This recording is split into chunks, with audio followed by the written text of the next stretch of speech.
নমস্কার, আমি অ্যাস্ট্রোলজার শ্রী অরিজিৎ। আজকে আপনাদেরকে বলবো 26শে জানুয়ারি দিনটি আপনাদের কেমন যেতে চলেছে। 26শে জানুয়ারি অবশ্যই কিন্তু সোমবার, অর্থাৎ সোমবার মানেই হচ্ছে কিন্তু দেবাদিদেব মহাদেব অর্থাৎ মহাকালের বার, অর্থাৎ শিবের পূজা যদি করতে পারেন সেই দিন অবশ্যই কিন্তু ভালো। আপনার কিছু সামর্থ্য থাক আর নাই থাক, এক ঘটি গঙ্গা জল বা এক ঘটি বিশুদ্ধ জল ভগবান শিব মন্দিরে গিয়ে ভগবান শিবকে অর্পণ করুন। পারলে একটি বিল্লপত্র অবশ্যই দেবে। যদি বিল্লপত্র না থাকে, হাতের এই 3টি আঙুল ওং নমঃ শিবায় এই মন্ত্রে ভগবান শিবলিঙ্গে অর্পণ করুন। অবশ্যই আপনার জীবনে ভাগ্যের তালা খুলে গিয়ে সৌভাগ্যের উদয় হবে। কি করবেন? প্রথমেই বলবো মেষ রাশি। মেষ রাশির দিনটি কিন্তু মোটের উপর দিয়ে ভালো, কিন্তু অযথা বিবাদ করতে যাবেন না লোকের সঙ্গে, নয়তো সেই বিবাদই আপনার সারা জীবনের কিন্তু কাল হয়ে দাঁড়াবে। বৃষ রাশির যে সমস্ত জাতক বা জাতিকারা, তারা কিন্তু ব্যবসায় উন্নতি পাবেন, কেরিয়ারের ক্ষেত্রে কিছুটা গ্রোথ পাবেন সেই দিন, এবং শিক্ষাক্ষেত্রেও প্রচুর উন্নতি পাবেন। মিথুন রাশির যে সমস্ত জাতক বা জাতিকা যারা আছেন, তারা অবশ্যই কিন্তু অপর যে অপোনেন্ট পার্টি আপনার, তাকে বিশেষ করে ইন্ডিকেট করে রাখুন, কারণ সেই অপোনেন্ট পার্টি থেকে হঠাৎ করে কোনো ঝড় আপনার জীবনে প্রবেশ করতে পারে। তারপরেই আসবে হচ্ছে কর্কট রাশি। কর্কট রাশি যে সমস্ত জাতক বা জাতিকা যারা আছেন, কর্কট রাশির যে সমস্ত জাতক বা জাতিকা, তারা অবশ্যই চন্দ্রের রাশি যেহেতু, তারা ভগবান শিবকে বিশেষভাবে পূজা করবেন, কিন্তু সেই দিন তাদের মন মানসিকতার দিক থেকে যদি ডিপ্রেস থাকতে পারেন,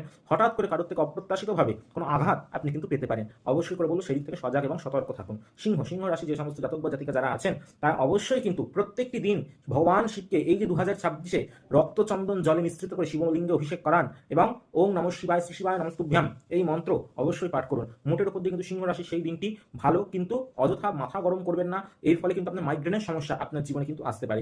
কন্যা রাশি যে সমস্ত জাতক বা জাতিকা, তাদেরও জন্য দিনটি অবশ্যই ভালো, এবং সেই ক্ষেত্রেও বলবো অবশ্যই নিজেদের যে গুরুজনেরা আছেন, সেই গুরুজনদের একটু প্রায়োরিটি দিয়ে চলুন, কারণ গুরুজন বা পরিবারের যে সদস্যদের মধ্যে হঠাৎ করে ভুল বোঝাবুঝি কিন্তু হতে পারে। তুলা রাশি যে সমস্ত জাতক বা জাতিকারা, অ্যাক্সিডেন্টের যুগ এবং হঠাৎ করে কোনো চোট লাগা আপনাদের জীবনে কিন্তু ঘটতে পারে। এবং তারপরেই হয়তো বৃশ্চিক রাশি যে সমস্ত জাতক বা জাতিকারা আছেন, তারা কিন্তু দিনে অবশ্যই সুসংবাদ পাবেন। সেই ক্ষেত্রে আনন্দ একদম উচ্ছ্বাসিত হতে যাবেন অতিরিক্ত, নয়তো সেইটি কারুর শত্রুর আপনার চোখে শুল হয়ে আপনার জীবনে কিন্তু দুর্দিন নিয়ে আসতে পারে।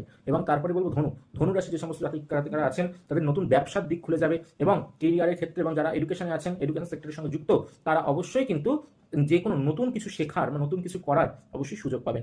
মকর রাশির যে সমস্ত জাতক বা জাতিকারা যারা আছেন, তারা অবশ্যই কিন্তু সারাদিন ভগবান শিবকে যদি পারেন সর্ষের তেল দিয়ে অভিষিক্ত করুন সেই দিন, এবং তার সঙ্গে অবশ্যই সারাদিন নিজের মাথা ঠান্ডা রাখুন, ক্রোধকে নিজের কন্ট্রোলে রাখুন। এবং তারপরে কুম্ভ রাশি অবশ্যই কিন্তু এই সময় দাম্পত্য ক্ষেত্রে বিশেষ করে সজাগ সতর্ক হয়ে চলুন। এবং তারপর হচ্ছে মিন রাশি যে সমস্ত জাতক বা জাতিকারা আছেন, তাদের কিন্তু সারাদিনের প্রতি মোটের উপর দিনটি শুভ। অবশ্যই সেই ক্ষেত্রে বলবো শিবকে প্রায়োরিটি দিন জীবনে। ভগবান শিব চাইলে আপনার জীবনে ভাগ্যের চাকা ঘুরিয়ে দিতেও পারেন। নমস্কার, ভালো থাকুন, সুস্থ থাকুন। আর যদি কঠিন অসুবিধা থাকেন, যোগাযোগ করুন আমাদের বুকিং নাম্বারে।